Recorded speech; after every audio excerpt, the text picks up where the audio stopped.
Bismillahirrahmanirrahim. Assalamualaikum warahmatullahi wabarakatuh.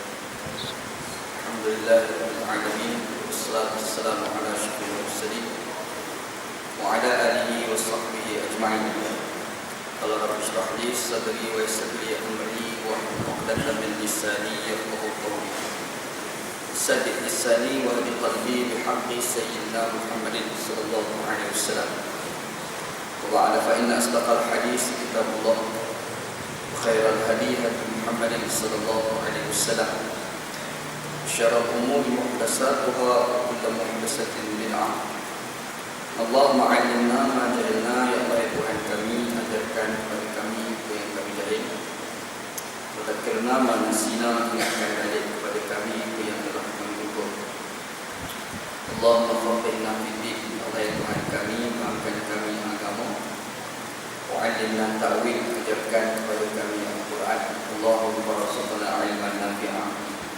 Allah ya Tuhan kami, rezekikan kepada kami ilmu yang memberi manfaat, wa amalan salihan taqabbala, dan amalan yang salih dan amalan tersebut diterima, wa rizqan halalan thayyibah, dan rezeki yang halal dan rezeki tersebut baik.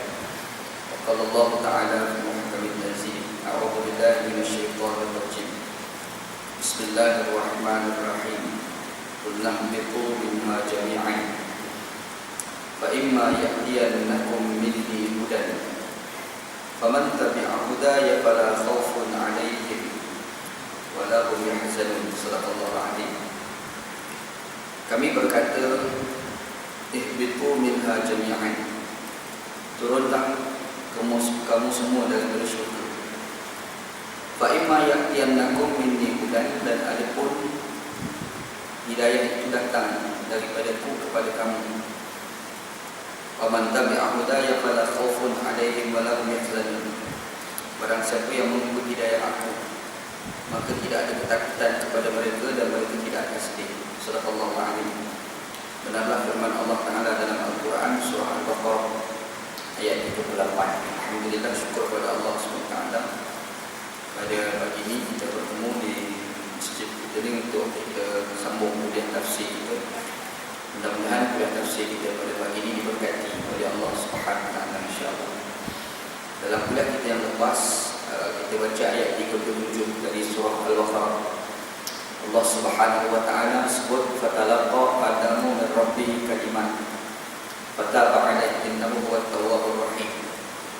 Kata Allah Subhanahu wa taala, Allah Subhanahu wa taala dikatakan bahawasanya Adam alaihissalam itu bertemu dengan beberapa kalimat. Lalu Adam alaihissalam itu bertaubat dan Allah Subhanahu wa taala terima taubat Adam alaihissalam.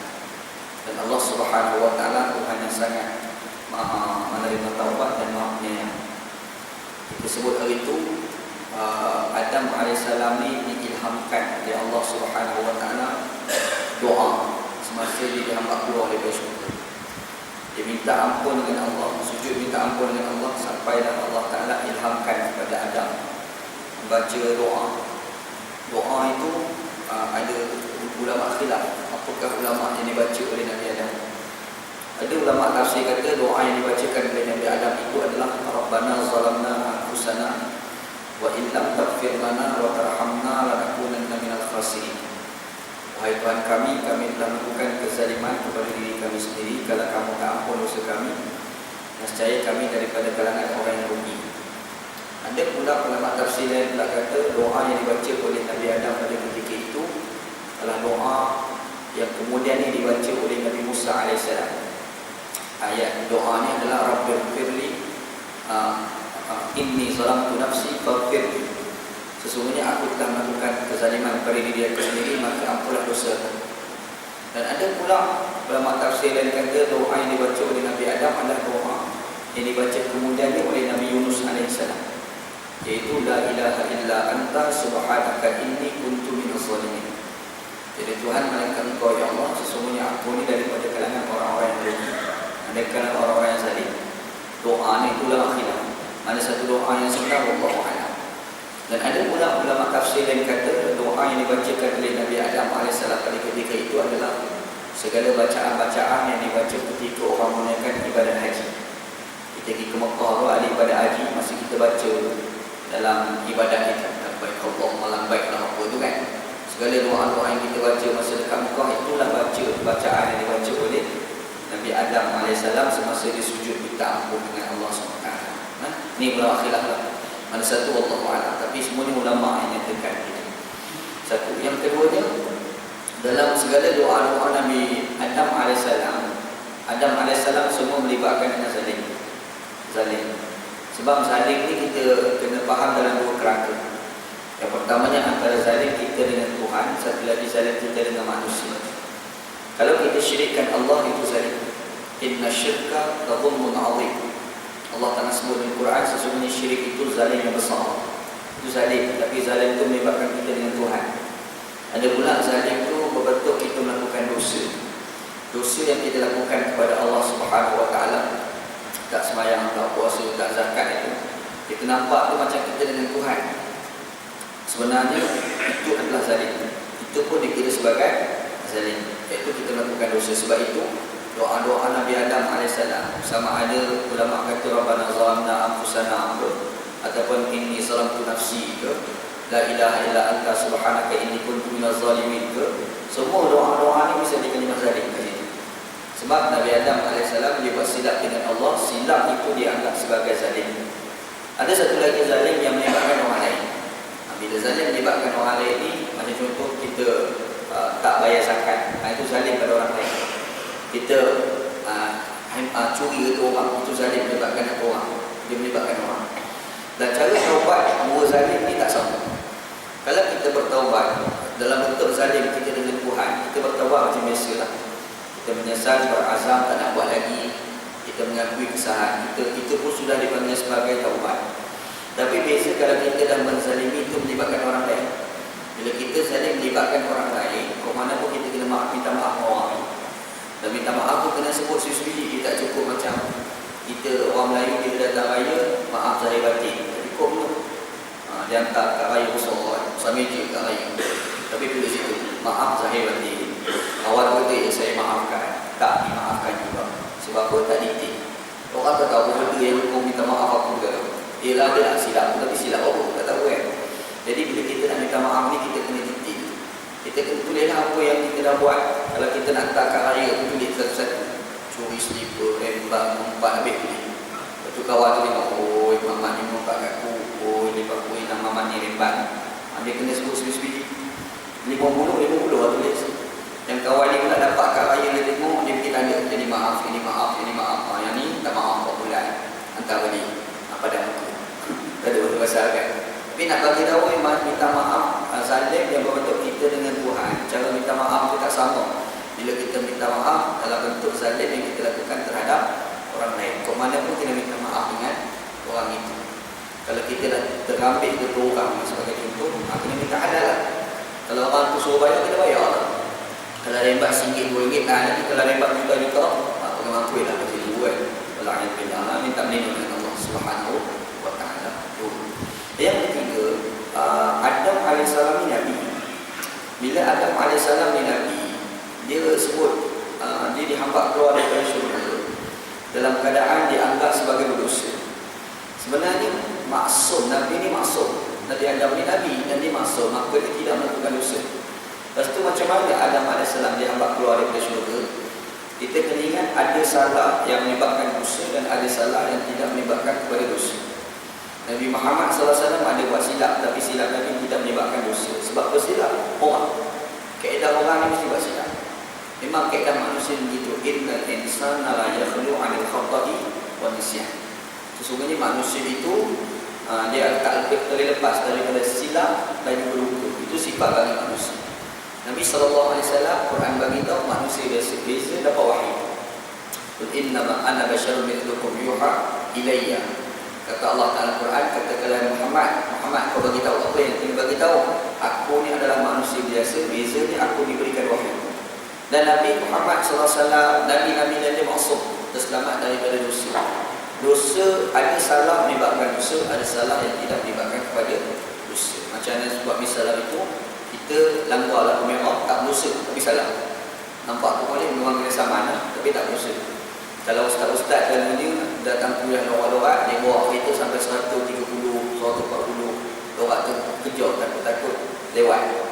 Langgar 120 km sejam, kita rembat 140, sadar. Tapi tak bersa. Jadi Nabi-Nabi pun begitu juga. Nabi Muhammad SAW bila Abdullah bin Umi Al-Maktum, sahabat buta nak pergi tanya hukum pada Nabi SAW, yang ketika itu Nabi SAW sedang berbual dengan orang-orang besar dengan mengharapkan mereka itu beriman dengan Allah. Tiba-tiba Nabi bermasam muka dan Nabi tak tengok muka Abdullah bin Umi Maktum. Allah Ta'ala tegur, itu silap. Nabi Muhammad SAW buat silap, tapi adakah silap Nabi dosa? Tak, dia tidak dikira sebagai dosa. Apa lagi? Nabi Adam AS duduk dalam syurga, termakan buah yang dinamakan sebagai buah khuldi lah, yang popular dengan nama buah khuldi itu. Dia makan salah, tapi dosa tak.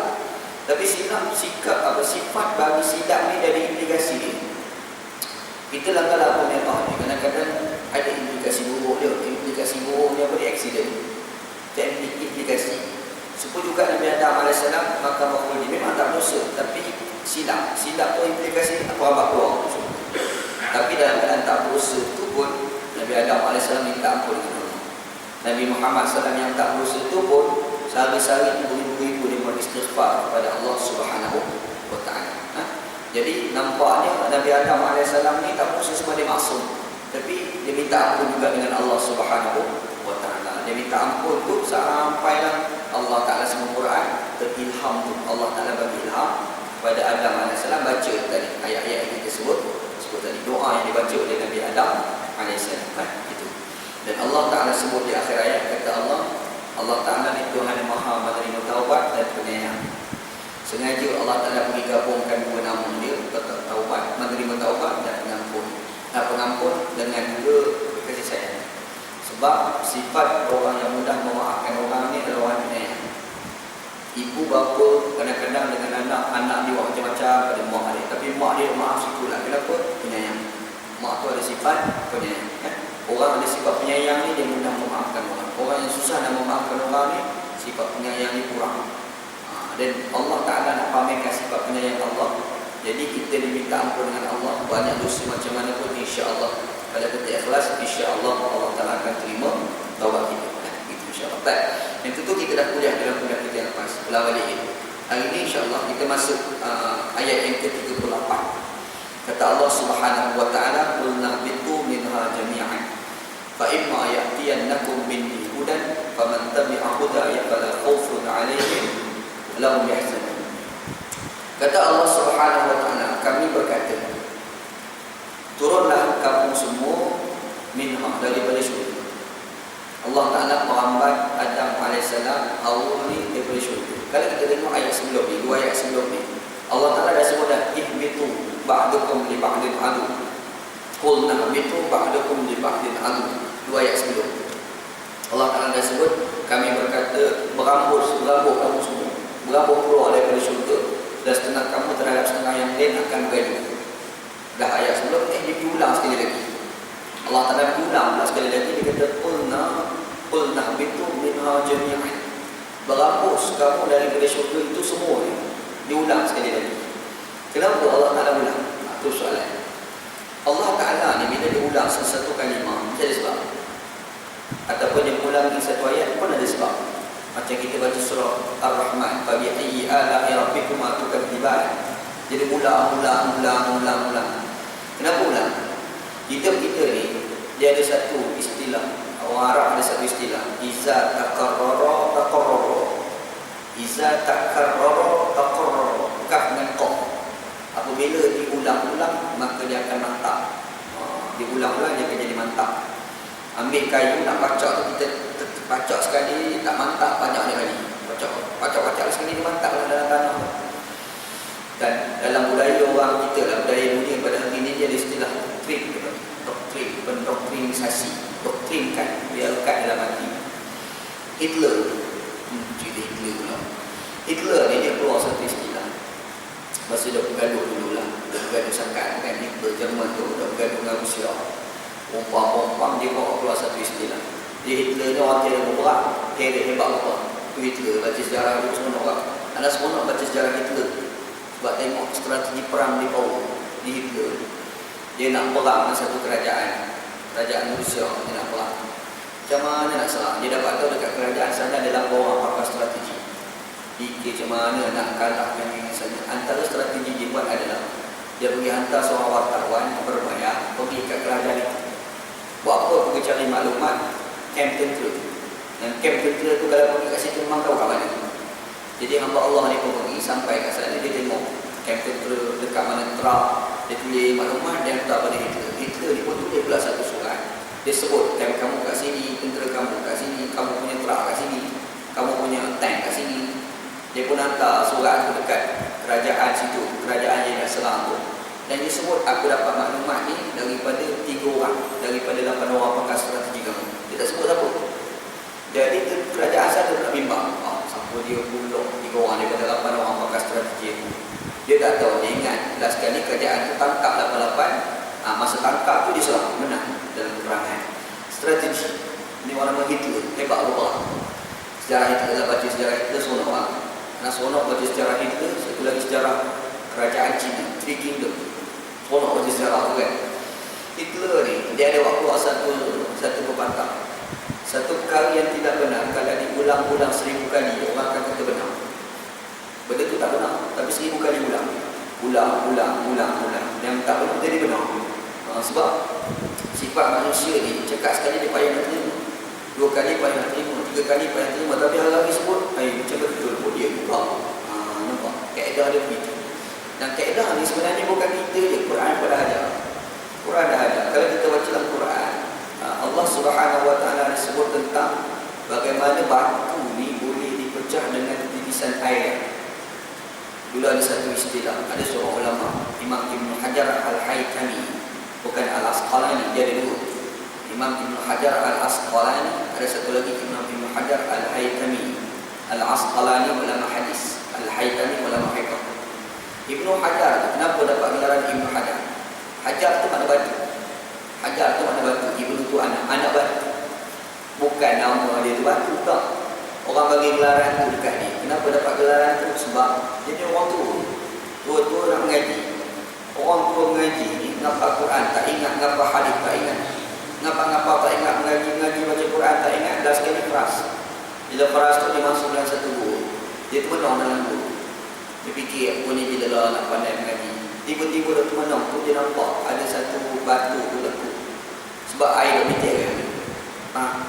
Tak duk menitik tu, batu keras tu dia lekuk. Bila dia lekuk tu, dia fikir, air tu bukan kawan pun, air tu lembut. Batu tu keras tapi hari-hari menitik, lekuk juga batu. Dia kata aku ni kalau mengaji betul-betul ni pandai. Jangan peras. Jangan lupa cerita, jangan putus belajar. Dia pun ambil sikap belajar alim sampai orang rojok dia. Imam Ibn Hajar Al-Haytami dapat gelaran anak batu. Gelaran tu dapat kenapa? Sebab dia ambil pasal batu dengan air tadi. Dia ada kan. Sifat batu tu dia keras tapi yang hari tu menitik, lekuk juga batu tu. Kita tengok teknologi orang kaum Ad, wa yunhituna al-jibala buyuta. Mereka faham bukit buat rumah. Kat mana? Dekat Jordan. Dalam pergi kat Jordan tu ada satu tempat nama Petra. Pergi kat sana tu kita tengok bukit-bukit besar-besar tu jadi rumah dalam. Kita pergi cek, kita pergi tanya orang situ ataupun kita baca sejarah dia orang. Macam mana dia orang punya teknologi yang dia orang boleh faham bukit-bukit tu buat rumah. Macam mana? Zaman dulu kan ada kereta tu semua tak ada. Kereta tak ada. Orang Kelantan panggil striker bombi. Ada terima istilah. Striker bombi. Naik kereta balik kampung. Allah yarham ngantuk. Tiba-tiba dalam browser tu kan, dalam kita yang betul lah, jalan tol. Kita tengok dia tu kawan seorang pak saudara nak kata browser orang Kelantan dia nak sebut kalimah tak betul. Browser tak nak kata hai striker bombi. Dia kata striker bombi boleh orang boleh. Aku terkejut dengar striker bombi. Jadi istilah tu. Zaman tu tak ada Syekh. Kereta lah hapus pun tak ada masa tu. Tapi macam mana teknologi zaman tu yang tak ada semua alat-alat macam ni dia boleh buat bukit, buat rumah. Antara teknologi adalah teknologi air. Teknologi air, macam mana tahu air tu dia alirkan dekat batu. Batu yang jadi yang kerutuk tu dia akan jadi licin. teknologi. Kita tengok tiang, tiang bangunan kita lah. Kita ni ambil semen, pergi gosok zaman dulu semen tak ada. Tapi bukit tu macam mana dia buat jadi licin macam semen kita. Rupanya teknologi lah teknologi air. Air punya teknologi. Adalah dia alih berapa lama air tu dekat batu tu, menyebabkan batu tu jadi licin. Lepas tu dia ambil batu tu dia buat tiang. Buat semua. Orang dulu punya teknologi. Kita baca tu macam mana dulu fikir wallahu a'lam.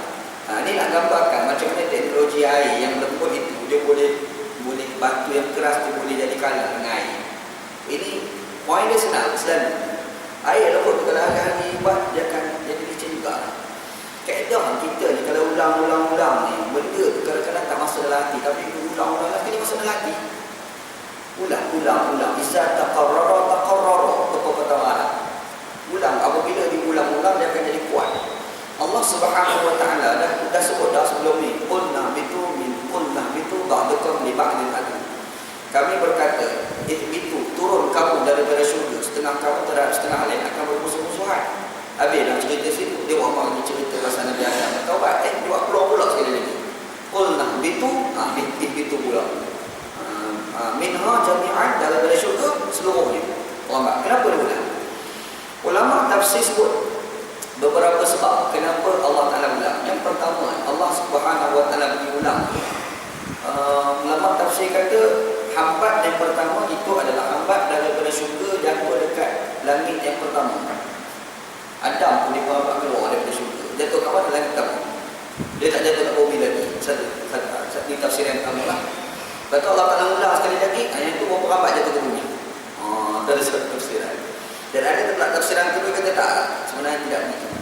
Tafsiran yang kedua, ulama tafsir kata Allah Ta'ala hambat jatuh kat bumi dah.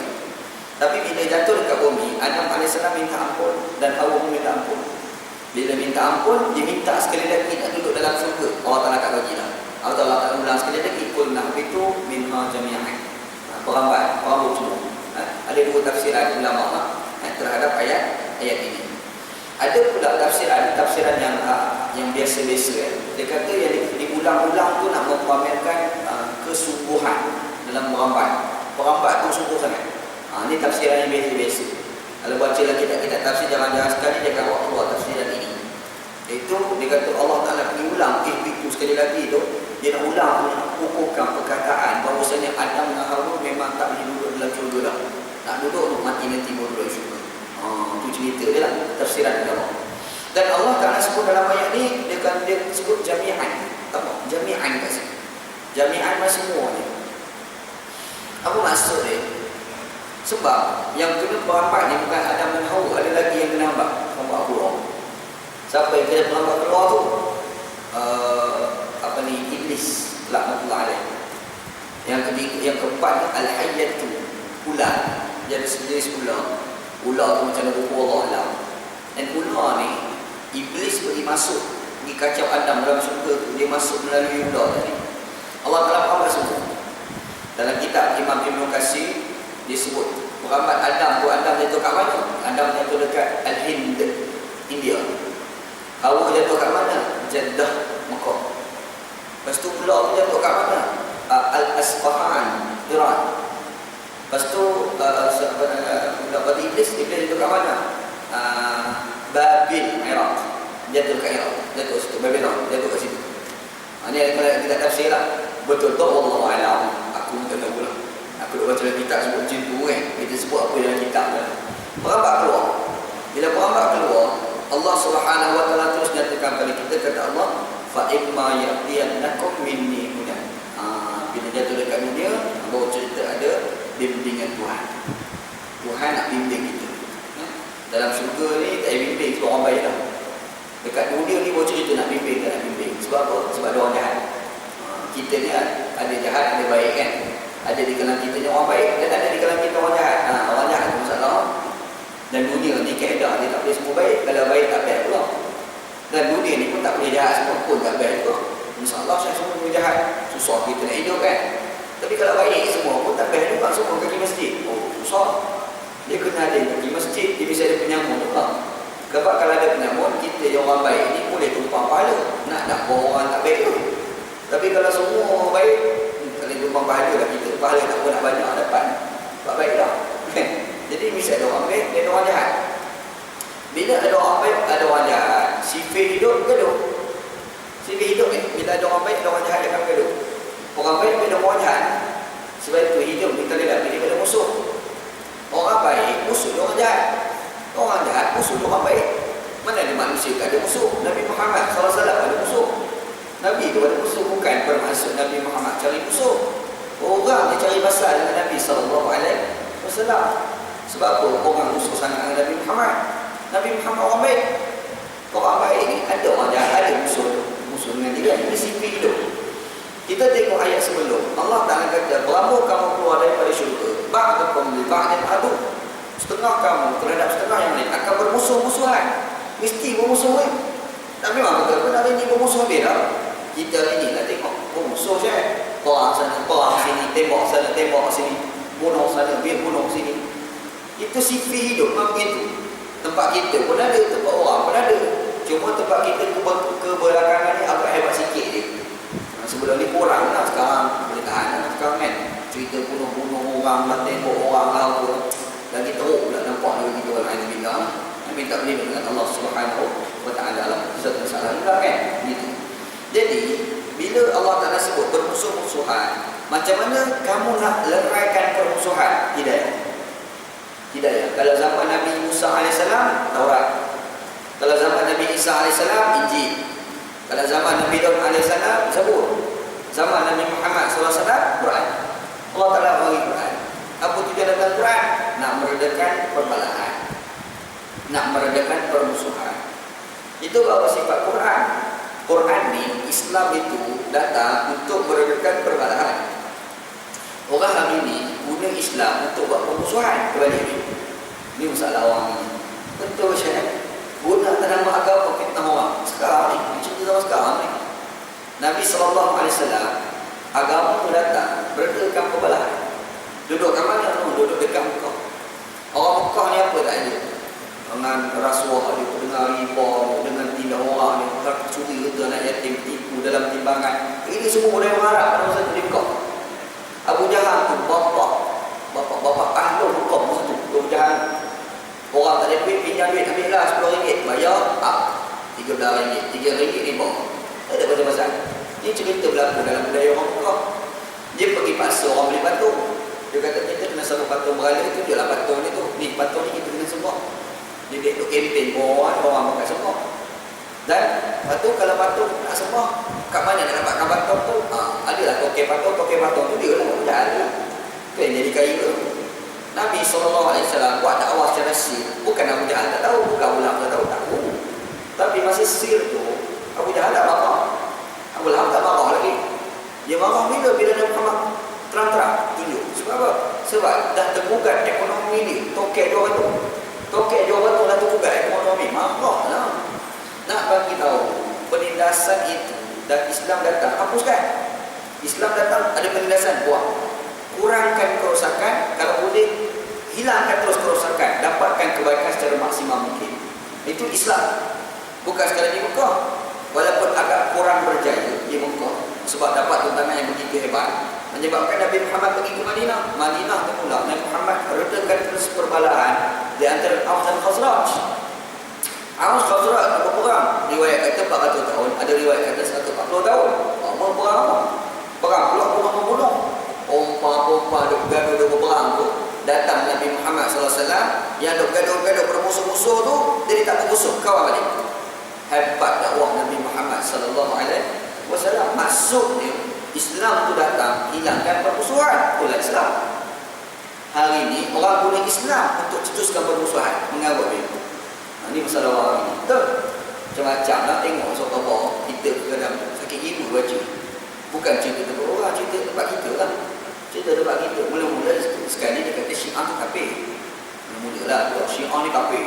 Kemulah nak kata kafir tak nak. Dia wasat kata kafir.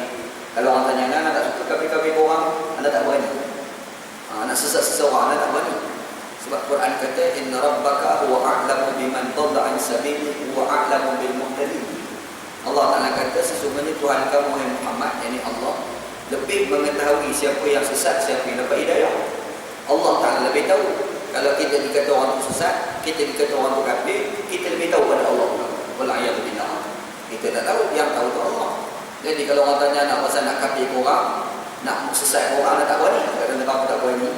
Serah pada Allah Subhanahu wa ta'ala. Kalau dia berani sangat, kau jawablah daripada Allah Subhanahu wa ta'ala. Bimbang syekh. Man kafara mu'minan faqad kafar. Kita dikafirkan orang tu dan orang tu Islam. Kafir tu datang kat kita balik. Wal'iyadzubillah. Orang sekarang kan suka kafir-kafir orang macam dia Islam sangat kot. Dia kafir-kafir orang, maksudnya kita perlu mengisytiharkan orang yang dikafirkan itu neraka. Apa ya? Maknanya kita orang tu neraka. Tak, masa kita kata dia tu kafir dalam maksud masuk neraka tu, kita tu suka. Kita tak mau suka ke belum bukan? Ingat situ pun. Dia kata kafir orang sedar itulah kita itu lagi mesti suka pada ayat minta lah. Pada ayat minta tak ada orang masuk neraka. Kalau orang nak masuk neraka tu gila. Kalau saya rasa masuk neraka lah. Rasa neraka ni lagi best. Oh, teruk. Nah, mamat ni. Teruk lah. Jadi ada kafir-kafir orang. Dia pergi syiah kafir satu hari. Lepas tu pergi duduk pula. Duduk sebulan 2 bulan gitu lah. Fulan bin Fulan syiah. Maknanya kau pergi kata Fulan bin Fulan tu kafir. Dia berlaku ni pergi fitnah orang. Tak ada dalam masa sahaja begitu doang. Tak ada kerja. Banyak benda lain nak buat. Tak ada. Dia juga yang nak buat. Anda nak pesan satu dunia ni, kalau kita baca sejarah zaman Nabi sampai era sekarang, Nabi Muhammad memerintah cukup baik. Tapi kerosakan berlaku bila ada ni budaya fitnah. Tengok balik sejarah ni. Nabi Muhammad dengan Siti Aisyah hampir-hampir bercerai fitnah. Dia musafir dengan Siti Aisyah. Balik-balik singgah ke satu tempat. Kalau kita R&R, rawat dan rehat. Dulu rehat kat situ. Aisyah ni rasa nak qada hajat, pergi qada hajat. Lepas qada hajat, datang balik, tertinggal barang. Apa benda ada barang tertinggal, rantai tergelam pintu lah. Dia pun bostan balik pergi cari barang, cari-cari, jumpa, datang balik. Orang dah tolak pergi, tinggal dia seorang-seorang. Aisyah.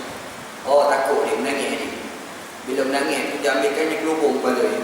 Dia kelubung, Nabi SAW ni pandai dalam permusafiran. Nabi tahu takut ada barang-barang tercuci.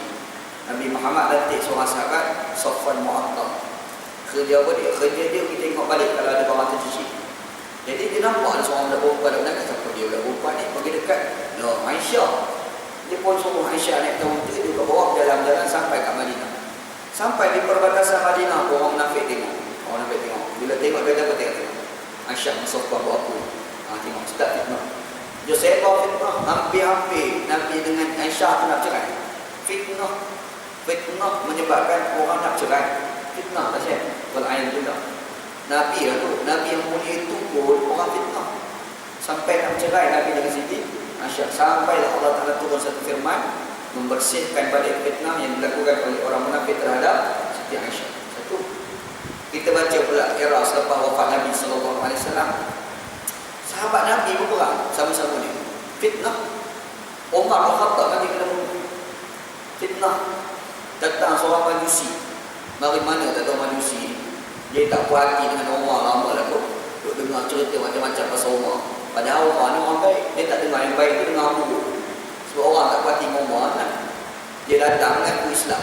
Nama orang tu Abu Lu'ah, nama orang tu. Masuk dalam masjid, mari sembahyang Jumaat.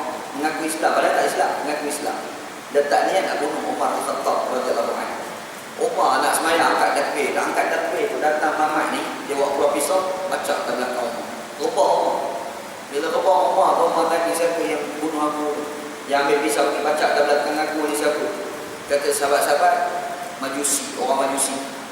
Umar bila dengar majusi sebut Alhamdulillah, syukur pada Allah. Orang tak terkejut, alhamdulillah Umar ni, Alhamdulillah punya diri. Umar kata Alhamdulillah lah, sebab yang bunuh aku ni orang kafir, orang Islam. Aku bimbang orang bunuh aku orang Islam. Ni Umar tak orang. Kenapa? Kena bunuh. Bis asal punca fitnah. Punca asalnya fitnah. Nampak? Pembunuhan bertumpah darah kerana fitnah. Habis itu hari era Uthman bin Affan pun fitnah juga. Orang tuduh macam-macam pada Uthman. Uthman yang merintah nak kaukan kekayaan, nak bagi pada dia. Padahal dia pun miskin Uthman. Daripada ada harta jadi tak ada harta. Orang nama Uthman bin Affan. Tapi orang buat fitnah. Dia nak merintah, dia pergi lantik anak-anak dia. Dan bila lantik anak-anak dia nak kau kekayaan negara, nak bagi pada dia. Tuduh Uthman. Ada kelompok terpaksa keluar daripada ketaatan Osman. Namanya Khawarij, nama kelompok itu. Khawarij, nama kelompok Dia orang ni merancang untuk membunuh Sayyidina Osman. Osman mati kena bunuh Sayyidina Osman radhiyallahu anhu. Kenapa? Cek ujazan fitnah. Semua fitnah. Ingat di situ tak? No, era Ali. Lagi teruk bergaduh. Lagi teruk bergaduh. Osman bin Affan kena bunuh. Orang desak cari membunuh Osman. Desak cari. Siapa desak siapa? Ali bin Abi Talib. Siapa yang desak? Muawiyah. Muawiyah ni siapa dia? Sepupu Ali, sepupu Osman. Duduk kat Syria. Ali duduk dengan Osman duduk kat Madinah. Jauh lah Syria tu kan. Zaman dulu tak ada Facebook ni. Telefon tak ada, nak berhubung payah. Desak tolong cari. Tiba-tiba ialah Ali pula nak terima jawatan tu agak lambat sikit sebab Ali tak mahu. Orang dulu pun tak mahu jawatan. Orang sekarang pun mahu. Balik biar. Zaman dulu tak mahu. Lambat sangat sampai orang keluar fitnah mengatakan bagi tahu pada Muawiyah kononnya yang membunuh Osman ni komplot dan yang terlibat dalam komplot tu Ali bin Abi Jahat. Ali tak tahu apa lekor ni. Kena fitnah Syekh. Fitnah apa tu saya bawa sampai setahap berperang di antara Ali dengan Muawiyah. Perang bunuh orang yang berbeza. Berlaku kenapa berperang? Fitnah. Apa lagi? Aisyah radhiyallahu anha berperang dengan Ali pun fitnah juga. Dia ada batu api tu kau keluar cerita tak apa ni. Tak ada keluar. Aduh habis perang. Sebab apa? Fitnah ni masalah. Fitnah ni cukup bermasalah. Khawarij satu pahaman. Dia punya kuat doktrin walaupun asal daripada kelompok fitnah. Buat keluar fitnah lah sekali jadi ajaran sendiri. Satu pahaman, satu akidah, satu kepercayaan. Apa kepercayaan dia? Orang yang melakukan dosa besar kafir. Berat. Penzina kafir. Siapa lagi? Orang mencuri kafir. Kita ni mencuri itu dosa besar lah. Taklah kafir kan? Tak kafir kan? Orang tu Islam lagi tapi dosa besar lah. Kita kata macam tu tak? Dia kata orang berdosa besar kafir. Senang meletak keputusan. Kenapa dia keluar kepercayaan itu? Dia nak kafirkan Ali tu. Dia tak setuju dengan Ali. Dia nak kata Ali tu kafir. Ada pasal kata Ali tu kafir je. Bukan Ali kafir tu. Ali kafir. Ali kafir tahan lagi kata Ali kafir berat. Kata Ali tu keluar daripada Islam. Oh, dia isytihar macam tu. Bila dia isytihar, tujuan apa dia? Bila isytihar Ali tu kafir. Dalam masa Ali tu murtad, dia nak serang Ali. Mungkin dia boleh lawan Ali sebab kerajaan tu murtad. Saja dia buat keluar cerita tak apa-apa. Fitnah, nak cerita tu sama fitnah. Berlaku. Dia pergi serang Ali. Ali buat keluar satu statement khusus. Kalimatu al-haq wa arada biha batilun. Perkataan itu adalah benar. Sebab apa? Masa dia nak lawan Ali, dia pergi junjung Quran. Di Quran dia ambil junjung kan. Perang bawa Quran memang kau orang dulu. Orang dulu perang ni Khawarij, Quran junjung itu. Pergi perang macam ni junjung Quran. Nak tunjuk dia benar sangat. Lepas tu dia buat keluar satu istilah. Dia kata apa? Inil hukmu illa lillah. Tidak ada hukum kecuali hukum Allah. Konon dia bawa Quran, dia bawa Islam tu. Yang Ali tu konon tak ikut Islam. Sedap. Ali tu tak ikut Islam pula. Boleh gini. Bawa ni lah. Yang cerita zaman tu. Zaman fitnah. Junjung Quran. Inil hukmu illa lillah. Tidak ada hukum lagi hukum Allah. Ali bin Abi Talib buat keluar satu statement. Kata Ali kalimatuhu al-haq wa arada biha batilun. Perkataan itu benar. Inil hukmu illa Quran. Betul. Perkataan itu benar. Tidak ada hukum lagi hukum Allah. Tapi maksud dia batil. Tujuan dia kebatilan. Bukanlah kebenaran. Kata Ali bin Abi Talib sama fitnah je. Berlaku. Pahaman berlebar. Pahaman Khawarij berlebar. Bukan sekadar di era itu. Zaman Ali saja tak. Dia berlebar sampai zaman kemudian ni. Hatta zaman era Imam Abu Hanifah, Imam Hanafi. Imam Hanafi sebari duduk kat masjid. Bahkan mengajar nak berehat kat masjid. Dah berehat tu tiba-tiba datang dia Khawarij. Dia datang tu keluar pedang. Letak pedang kat tengkuk Imam Abu Hanifah.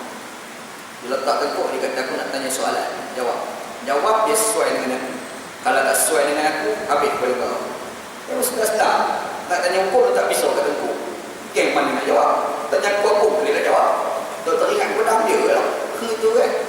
Jadi bila cakap macam tu pada Abu Hanifah kata, sama lah pedang dulu. Aku nak jawab soalan. Pedang kat tengkuk aku, ni jiwa aku pula terganggu. Ada, jawab. Soalan aku nak tanya ni, kau kena jawab. Kalau salah silap jawab, tak sesuai dengan aku, habis boleh kau. Ni Abu Hanifah faham lah. Tujuan dia ni nak tanya soalan supaya ambil statement ni, dia nak jual balik. Biasalah share. Yelah kadang-kadang statement orang politik tak laku. Dia kena pakai ulama. Keluarlah ulama Carma. Tahu Carma? Cari makan. Ulama cari makan. Ulama lah. Dulu ada istilah ulama rice cooker. Ulama biuk nasi. Cakap sesuai dengan orang yang berkuasa kan. Ada orang berkuasa cakap orang tak layan ni pakai kemamat ni. Seorang ulama keluar statement, habis semua dia. Dia salah tu. Khawarij pun macam tu juga. Dia duk kempen tak pakai, tengok ada seorang ulama besar nama Imam Abu Hanifah. Tak ada bercakap semua orang pakai. Kita pakai statement dia lah. Macam mana nak buat? Dia nak suruh dia orang keluar statement. Ambil pedang letakkan tekuk. Aku tak tahan. Dia pun tanya, apa soalan kamu? Dia tanya. Aku tak nak jawab. Itu pisau kata ku apa ni? Tak nak jawab juga. Tidak habis pada kamu. Okeylah, soalan dia apa? Seorang perempuan berzina. Saya dapat anak lagi. Perempuan ni Islam ke kafir? Soalan ni kepada Imam Abu Hanifah. Nak kata apa? Dia nak supaya Imam Abu Hanifah kata kafir.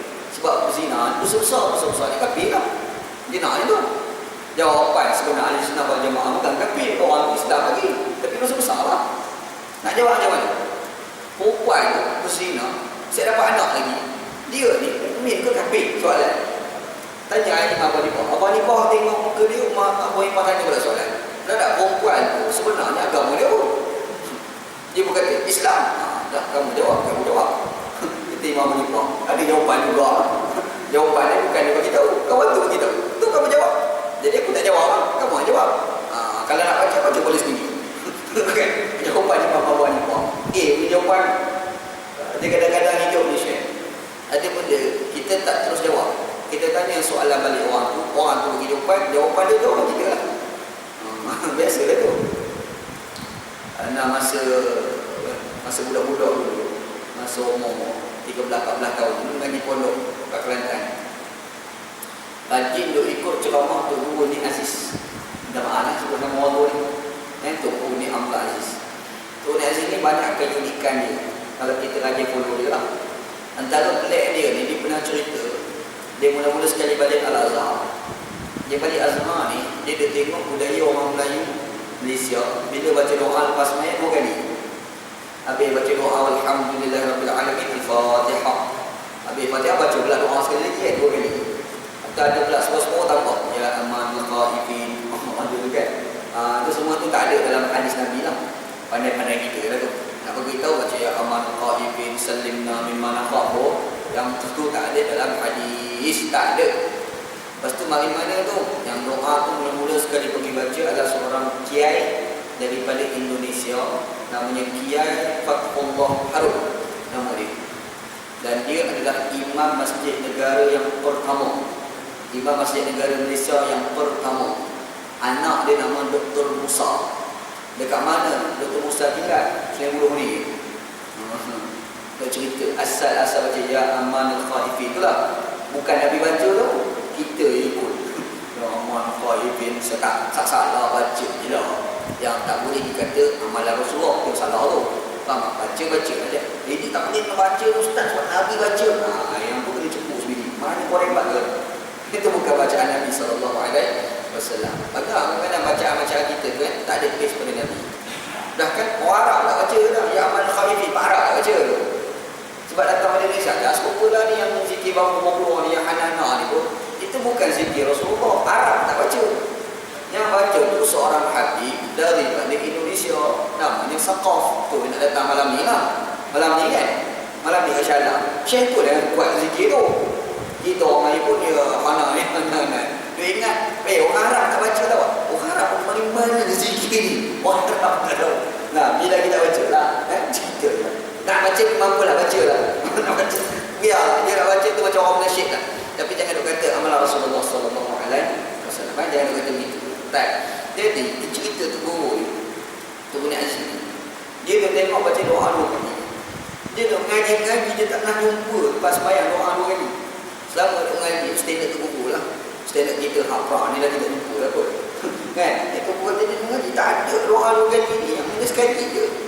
Ataupun dalam sekali tu kadang Nabi Muhammad habis semayang terus bangkit kan. Itu ada lah.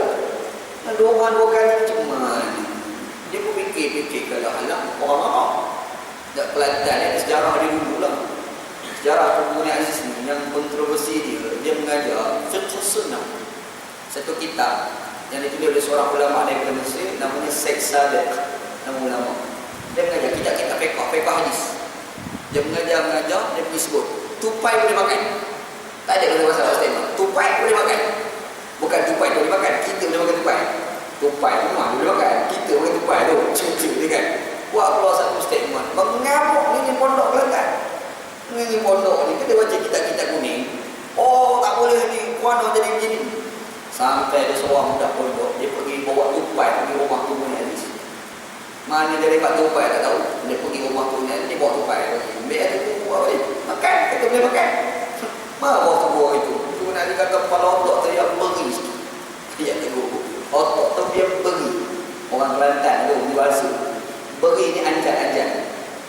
Getak tu kita ambil orang kan. Orang Kelantan ni beri. Kalau orang Kelantan mestilah lah. Dia kata otak tu dia beri kan. Otak tu dia anjal sikit kan. Aku dah royak ni boleh makan. Bukan mesti makan. No. Tu style orang Kelantan cakap lalu.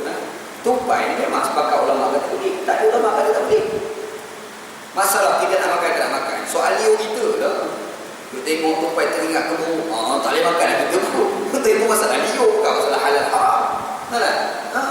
Oh, tak boleh makan tupai ni Ustaz. Sebab apa? Tak boleh. Kita tenang tak ada sebut. Kau tenang haram makan tupai. Tak ada. Tupai lah makan dia baik-baik. Tupai ni makan apa? Makan kelapa, makan baik-baik semua. Makan bobok. Tupai. Fikir balik lah. Yang penting tupai haram. Pada pandangan kita, ayam kampung pula halal. Ni ayam kampung apa tak makan? Fikir balik kan. Ayam kampung pun tak lepas. Orang Kelantan ni lugam balik. Lugam balik ke orang Kelantan. Kita tengok balik cara dia makan kan. Cerita dia. Jadi isu kontroversi sebab statement satu je. Tupai boleh makan. Statement tu bising kat Kelantan. Zaman tu nak cerita zaman dia balik bising tu lah. Tubuh Nek Azim, cerita Tubuh Nek Azim ni kan. Jadi dia nak tegur terus. Kalau orang dua kali, kontroversi macam mana nak buat. Last kali dia cerita, dia ambil sikap doa sekali. Sebab bapak dia tu guru juga. Tubuh Nek Azim ni bapak dia tu guru kan. Tuan Guru Haji Nikmat Alim orang panggil. Allah rahmat. Tuan Guru Haji Nikmat Alim. Ataupun istilahnya orang panggil Pok Nikmat Alim. Ataupun orang panggil lain Pok Nikmat Gelebel. Pok Nikmat Gelebel sebab bapak dia tu garam. Ni Allah rahmat. Bapak dia tu punya cerita je lah. Jadi bapak dia tu dan bapak dia ni jangan kata tolak lah anak jadi imam masjid dia sekarang lah. Masjid tu punya sekolah Melaka tu kan. Lepas bapak dia meninggal dia pula jadi pondok tu. Dia sembahyang, dia doa sekali. Sengaja orang doa sekali. Jadi bila doa sekali, peliklah ni sebab kebiasaan orang doa dua kali. Sampai satu hari dia kata ada orang datang ditanya, kenapa tu guru doa sekali? Oh, balik soalan. Dia pun tanya balik, dah kenapa kita doa dua kali? Tak boleh nak jawab. Tak boleh jawab, jadi kita doa sekali je lah. Kata tu guru, senang. Dia tak jawab, dia tanya soalan. Orang tu bagi jawapan, itulah jawapan kita. Satu kes. Kes yang kedua, selawat diri. Orang Melayu kita ni bila dapat anak, dia buat tahnik. Tahnik sunnah. Tahnik ni sunnah. Orang Melayu kita bagi belah mulut, itu sunnah. Betul, itu sunnah Rasulullah SAW. Nabi Muhammad tahnikkan Hasan dan Husain, cucu Rasulullah SAW. Dan ada pula muslimat zaman tu dapat anak kecil, jumpa dengan Nabi, suruh tahnik. Memang berlaku. Tapi kita Melayu ada tambah sikit. Lepas tahnik kita berselawat. Berselawat tu berdiri. Itu cerita berdiri. Itu masalah dia. Tak selangor lagi hebat. Dia bukan sekadar berdiri. Dia ada dulang. Dekat belakang tu bukan dulang, ada gelas. Lepas tu ada tepung. Ada gunting. Anak tak faham. Kenapa terpuruk? Anak cukup tak faham. Kenapa mesti terpuruk? Kenapa tak boleh gerai? Ni masalah sini pula lah. Tak tahulah. Anak pun lama tak tahnik. Majlis tahnik dekat Selangor. Wallahualam. Takut dah hilang. Takut dah ini. Wallahualam. Tapi dulu masa budak-budak je nak pergi tengok. Ini buat terpuruk. Kan? Cerita dia. Tak? Jadi bila berselawat tinggi, guru ni dia nak setuju. Kenapa selawat tinggi? Dia pun fikir-fikir, tak apalah dia duduk. Dia duduk. Orang berselawat tinggi duduk. Tak layan. Masa tu duduk, tu sebab orang tanya, Tuku, kenapa duduk? Dah, kamu tinggi tu kenapa? Dia tanya balik kawan tu. Kawan tu tak nak jawab. Jadi tak apalah, saya nak duduk lagi. Duduk gitu. Ada benda tu kadang-kadang kita tak bagi jawapan. Kita tanya soalan. Kalau orang tu jawab, dan itulah jawapan kita. Serupa lah Imam Abu Hanifah tadi. Imam Abu Hanifah tadi ni, orang tak pisau, tak pedang kat tengkok dia. Ini buah-buah anak tak selamat semua. Jadi nak menyebut silap jawab habis perlu gitu kan. Dan sekali pergi tanya, ni perempuan ni, dia berzina ni dapat anak ni, kafir ke mukmin? Tanya balik, dah perempuan tu asalnya agama apa? Islam. Itu jawapan. Bukan jawapan. Selamat awal. Kan? Cerita je lah. Okey, siapa yang pergi bertindak terhadap Imam Abu Hanifah tu? Khawarij. Apa dia Khawarij ni? Satu pahaman yang mengkafirkan orang yang melakukan dosa besar. Orang Islam buat dosa besar, kafir kata dia. Daripada mana ajaran itu datang? Fitnah. Fitnah dalam budaya politik zaman itu. Bermaksud, bila datang fitnah, macam-macam perpecahan boleh datang. Disebabkan fitnah yang elok-elok damai, jadi tak damai. Permusuhan, dan permusuhan itu kadang boleh memberi implikasi pertumpahan darah. Serupalah tempat kita. Sebab kita usul tak ada pasal-pasal dalam politik fitnah. Tuduh. Buat fitnah, akhir sekali bergaduh, berpecah, bermusuh. Paling bimbang nanti, bimbang lah yang tidak pertumpahan darah. Itu boleh bimbang. Perayaan ini bimbang Syekh, gaduh Syiah Sunni, bawah ni gaduh pula, bawah ni Mufti tak gaduh, tajuk dia apa dia? Wahabi tak Wahabi, itu pun tak baik juga gaduh. Mufti Kedah gaduh dengan bekas Mufti Perlik, ada kerja tu, Mufti gaduh, banyak benda nak gaduh, tajuk tu juga je nak gaduh. Mufti ni kata Wahabi dia tu, kalau dia kata bila Wahabi dia tak gaduh, boba gaduh, attention pokok Mufti gaduh. Yang gaduh tak untung 1 sen tu. Apa mau untung gaduh Wahabi tak Wahabi? Apa tak kita gaduh boleh dapat duit? Ya, gaduh-gaduh macam tu umat Islam boleh menang. Tak menang je. Orang kafir tengok ketawa orang kafir. Apa lah kerja gaduh. Tak ada kerja tak nak gaduh. Tak ada gaduh. Relax dah. Cool. Orang budak-budak kata relax bro. Relax bro. Kan? Relax. Tak payah nak ambil pening kepala. Wahabi ke tak Wahabi ni tak payah nak keluar isu lah. Gaduh kau untuk mak pun. Yang kita kena fikir ni, kadang-kadang kita ni dah buat apa untuk Islam, itu baru kita kena fikir. Kita dah buat apa nak ajak orang pada Islam, baru kita kena fikir. Tu orang tak semayang orang ramai, macam mana nak ajak dia main semayang? Oh betul. Kadang-kadang bulan Ramadan kita gaduh. Semayang terawih 8 ke 20. Nak buat 8, buat lah. 20, buat lah. Sebab nanti ni insya-Allah bukan wajib pun. Semayang tu pun sunat. Dia boleh bergaduh 8-20. Dia tak pernah bergaduh yang orang tak semayang. Masalah orang Islam. Nampak? Oh dia tak cerdik. Kalau dia nak fikir tak, aku tak faham kenapa lompat begitu sekali orang Islam. Kadang kan? Tak payah bergaduh. Tapi fikir-fikir balik macam mana nak buat. Orang hari ini dia bergaduh atas nama agama. Padahal sifat agama adalah meredakan pergaduhan. Itu sebab agama. Quran kata, "Qul nahbitu ba'dakum li ba'din adu." Merambus kamu keluar dari syurga, sesama kamu akan bermusuh-musuhan. Allah Taala kata macam mana sesat? Fa imma ya'tiyannakum minni hudan. Adapun hidayah yang datang, yang bawa ni, ambil hidayah. Kenapa? Meredakan perbalahan. Hari ambil hidayah, inilah tempat kita nak bergaduh. Terbalik ni. Tak kena dengan tujuan penurunan syariah. Habis salah. Bercanggah. Ini masalah manusia, bukan masalah Quran. Ini masalah manusia, bukan masalah hadis. Ini masalah manusia, bukan masalah Nabi Muhammad sallallahu alaihi wasallam. Gitu. Allah Taala kata, "Faman tabi'a hudaya fala khaufun 'alaihim wa lahum yahzanun." Barang siapa yang mengikut hidayah aku, maka tidak ada ketakutan kepadanya dan dia tidak akan sedih juga. Hidayah itu jadi dua. Satu dia panggil hidayatul irsyad, satu lagi dia panggil hidayatul matlub. Irsyad tunjuk jalan, matlub ambil bola syurga. Allah Ta'ala nak bawa kita dalam syurga, dia ambil dia bola syurga. Saya salah. Tapi ada satu lagi, Nabi Muhammad sallallahu alaihi wasallam. Dia tak boleh bawa kita dalam syurga, tapi dia tunjuk jalan macam mana nak pergi ke syurga. Quran ni sifat dia adalah tunjuk jalan. Signboard lah, signboard. Dan Quran ni dia bimbing kita macam nak pergi ke syurga. Kita ni semua jalan. Niat nak pergi destinasi ni adalah syurga.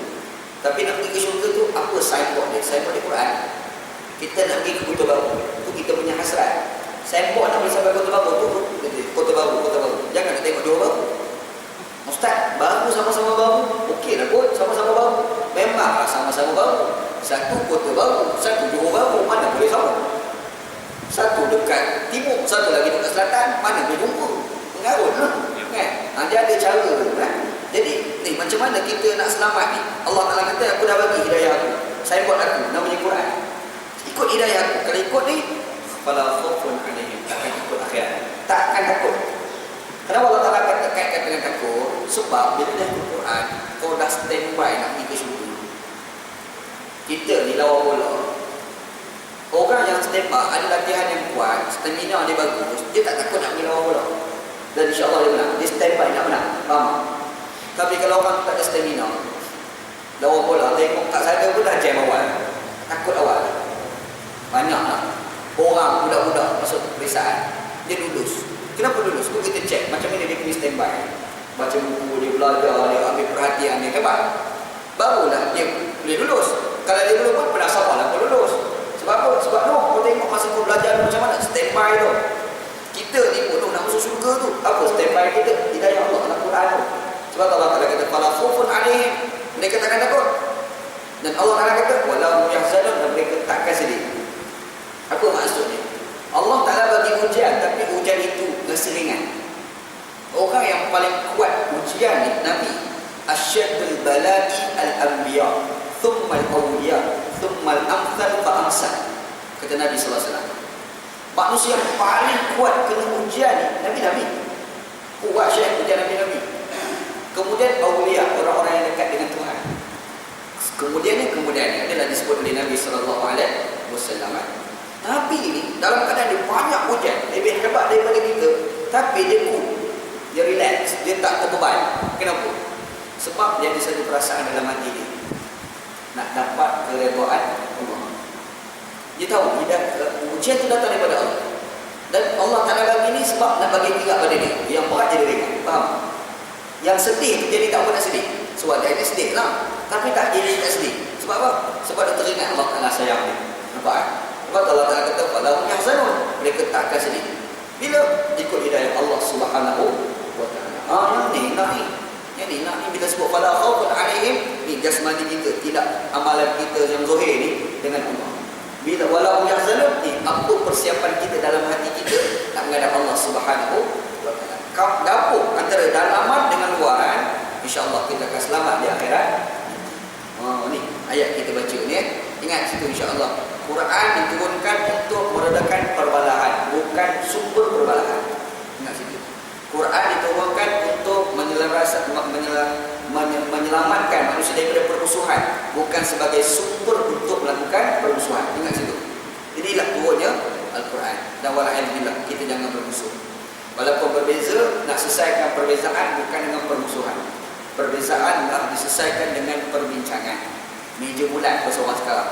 Berbincang dia, berbeza kita bincang. Minum kedai kopi, bincang apa masalah perbezaan kita. Barulah baik. Nak bergaduh, fitnah apa jauh. Lagi tambah musuh lagi ada.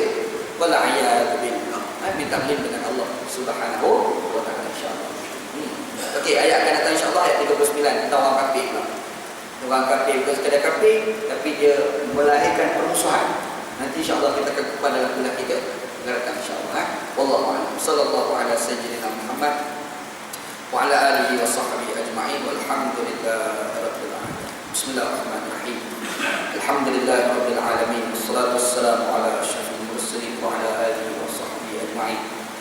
Allahumma rzuqna ilman nafi'an, ya Allah ya Tuhan kami, rizkikan kepada kami ilmu yang memberi manfaat, wa amalan salihan mutaqabbalan, dan amalan yang saleh dan amalan tersebut diterima, wa rizqan halalan thayyiban, dan rezeki yang halal dan rezeki sebaik. Rabbana atina fid dunya hasanah, ya Allah ya Tuhan kami, berikan kepada kami kehidupan kami di dunia baik, fil akhirati hasanah, dan di akhirat baik, wa qina adzabannar, selamatkanlah kami daripada azab api neraka. Sallallahu ala sayyidina Muhammad wa ala alihi wa sahbihi ajma'in. Alhamdulillah. Qabbalallahu